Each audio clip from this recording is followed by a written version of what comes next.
Children, in the previous part we saw that how we are making this production possibility curve by plotting all the detail which was given on the table, and with the help of the table we have drawn this production possibility curve. Now the question which comes before us is what is the shape of the curve, and like how can we pronounce it, and the second is why is this shape of the curve like that. So we can term this topic as characteristics also, the characteristics of production possibility curve, or shape of the production possibility curve, or slope of the production possibility curve. That is what we are going to see, the reasons for the slope of the concave slope of the production possibility curve, or for this shape of the production possibility curve. The first reason that is there is that the production possibility curve slopes downward to right. You can see it over here that your production possibility curve is sloping downward to right. Now a downward sloping production possibility curve indicates that the economy must give up some quantity of one good to obtain additional quantity of the other good. That is what we can see, that the economy is giving up 1,000, 2,000, 3,000 guns over here in order to obtain 1 more million kg of butter over here, right? And this is when they are assuming that resources are given and they are fully utilized in the most efficient way. So when we move from combination B to combination C, we can see over here the economy is required to give up 2,000 of guns in order to produce 1 million kg of butter. The reason being that production of additional butter, right, from 2 to 3 million kg requires additional resources which have to be transferred from the production of guns to the production of butter. The second reason is that it is concave from origin. You can see the concavity of the curve, it is concave from origin. Now concave shape production possibility curve indicates increasing opportunity cost. This is what we have mentioned over here earlier also, that the cost, margin opportunity cost, is increasing every time we are increasing the production of butter. What do you mean by that? The opportunity cost of a commodity, the meaning of this term is that the opportunity cost of a commodity is the quantity of the other commodity, say guns over here in this case, which need to be given up. We are giving up 1,000, 2,000, 3,000 and so on to get 1 unit of the other, that is the butter in this case. So when we move from combination A to combination B, the economy has to give up 1 unit, right, from 15,000 to 14,000. That is 1,000 guns the economy has gave up in order to produce 1 million kg of butter. And as we move from B to C, the economy is required to give up 2 units of guns, that is 2,000 guns in order to produce 1 more million kg of butter, right? The reason for the increasing opportunity cost is that the resources are not equally efficient in the production of all the goods. Therefore, as we transfer more and more resources from the production of guns to the production of butter, we have to draw those resources which are more suited to the production of guns and less suited to the production of butter, and therefore the quantity of guns sacrificed will increase, right? I hope you understand that the resources are not equally efficient in the production of gun and butter both. They are more suited to the production of guns. So every time when we are transferring the resources from the production of guns to the production of butter, we need to have more of them because they are not as efficient in the production of butter as they were in the production of guns. So the cost of producing butter is increasing every time in terms of guns.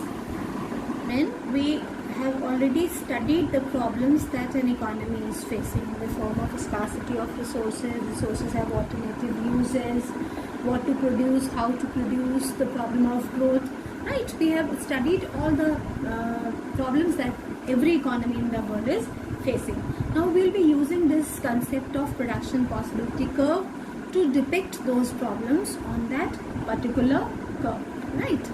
So here is the topic, that is the basic problems on a production possibility curve. Now the first problem that is faced by the economy is the problem of scarcity, right? The problem of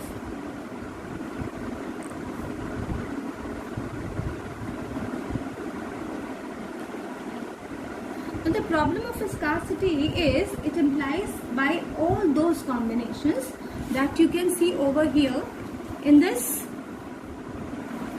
schedule, that all those combinations of two goods which lie outside the production possibility boundary. So none of the combination here, what we see is all the combinations, they are lying on the production possibility curve. Now there are certain combinations which lie outside. I'll just making a curve like that without like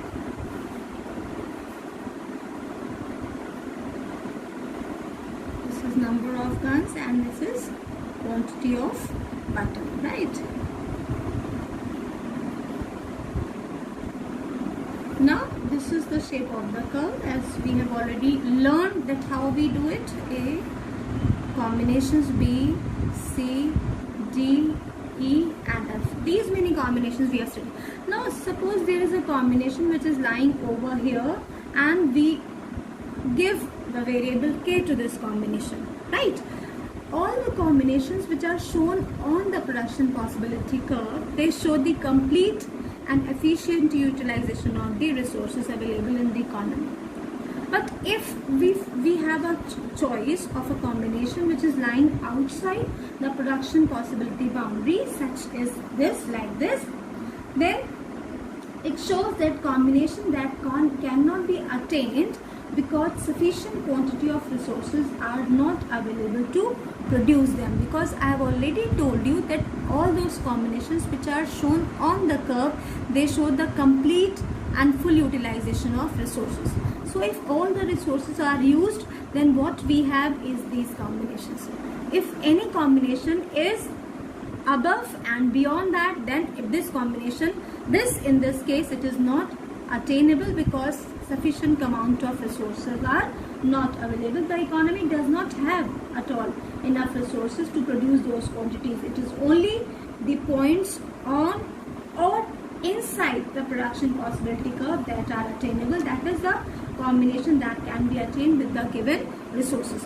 So this is how you can show the problem of scarcity on a production possibility curve. That is, when you are showing a combination which is above the production possibility, out of the production possibility boundary, that combination shows the scarcity of the scarcity problem or scarcity of resources. The second problem, children, is the problem of choice. The problem of, your book has all these content of choice. We have already studied all these problems in the first part of the chapter. The problem of choice indicated by the need to choose between the attainable point. These are the points which are attainable from A to F. These points are attainable on the production possibility curve, such as choice between combination B and C, right? Or C and E. So given the production possibility curve, the only way to raise the production of one good is to lower the production of the other good. We have already talked about in the schedule that if the producer is increasing the amount of civilian good, that is butter, he has or she has to decrease the amount of non-civilian good, and that is guns. So if consumer or producer is choosing combination B to C, that means he is picking up more of guns and less of butter, right? That is what we mean by. And as we are moving, that means he is sacrificing, he is picking up a combination which is showing more of butter and less of guns. Understood? So this is the problem of choice. The third problem that an economy is facing is the problem of what to produce. That is what the first problem that you studied. The problem of what to produce. Alright. Now the problem of what quantity of the two goods is to be produced is represented by any particular point, right, on the production possibility curve. Now different points, each and every point on the production possibility curve represents different combinations, such as if we are picking up combination A, this is saying all of guns and none of butter. If we move on, then we say 14,000 of guns and 1 million kg of butter. Do you get that? Right? So every combination is telling us about the different quantity of both the goods, right? So if the society chooses combination C, it shows that it has decided to produce more guns. That is here. C means here we have already the table. C means this is combination C. That means 12,000 of guns. That is more in amount, and 2 million kg of butter, right? So it has decided to produce more guns and less butter. On the other hand, if it chooses combination E, this is E, then what is happening over here? More of butter will be produced because now the quantity of butter has increased, right? At what point the economy decides to operate depends on taste and preference of the individuals in the economy, because demand, what to produce, when we studied the question of what to produce, we said that the production is decided by the demand pattern in the economy. All right, then the next is the next problem is problem of full and efficient utilization of resources, right? I told you all the combinations that are shown on the production possibility curve, they show full and efficient utilization of resources. Now what do you mean by the problem? Now if all the resources are fully and efficiently utilized, right, the production will take place at some point on the production cost. Any point can be taken up and that will show the complete utilization of the resources, right? But if the economy is producing any combination of goods lying inside, maybe here, right, such as combination H, all right, say like this, all right, combination H, that means it would mean that either some of its resources are lying idle, right, or some of the resources are used inefficiently in production. I repeat myself, if any combination consumer chooses which is lying inside the production possibility boundary, such as combination H, it means either some of the resources are not utilized, they are idle, or they are not used efficiently, because if they are used efficiently, then any of such combination will come out as output in the production. Do you get that? So what do you mean by that?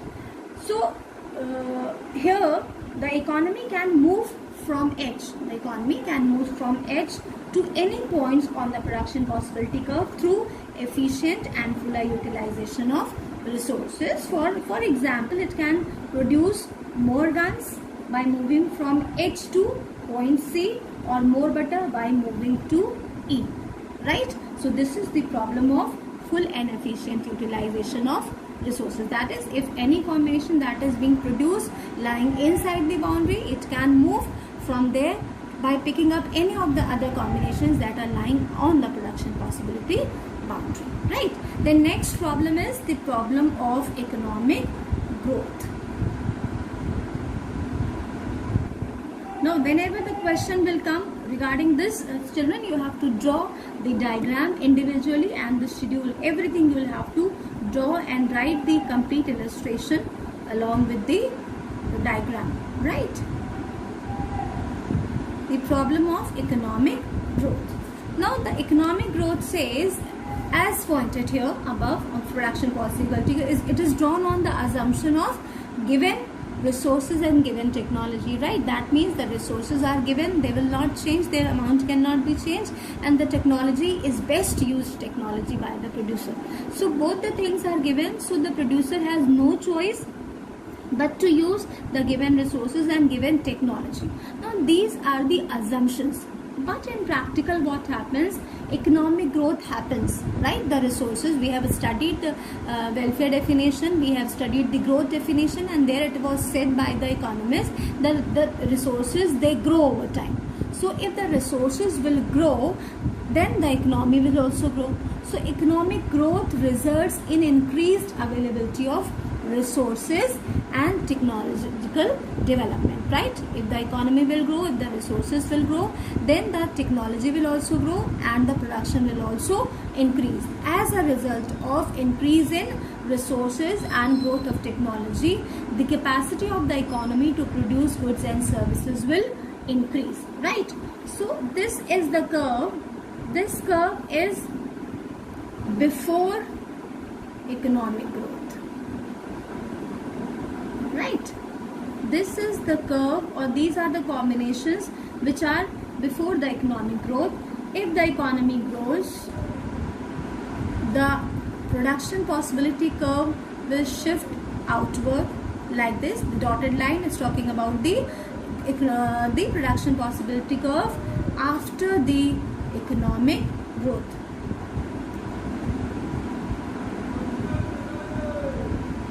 Right? Production possibility curve after economic growth. Alright. So, what happened? The result is that after the economic growth, the combination which was unattainable earlier now becomes attainable. Understood? Do you get that? So this is the result of economic growth. So the solid production possibility curve is showing the production possibilities before economic growth and saying that C and E are attainable and combination K is unattainable.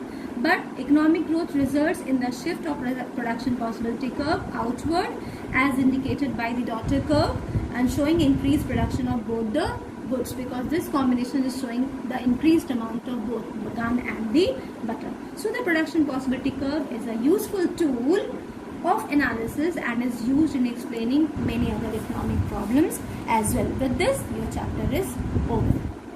Right? An assignment, all the questions that are given at the back children, you will have to attempt and repetitions are avoided. All you'll have to see that all the technical questions are attempted and they must be diagram based also, right?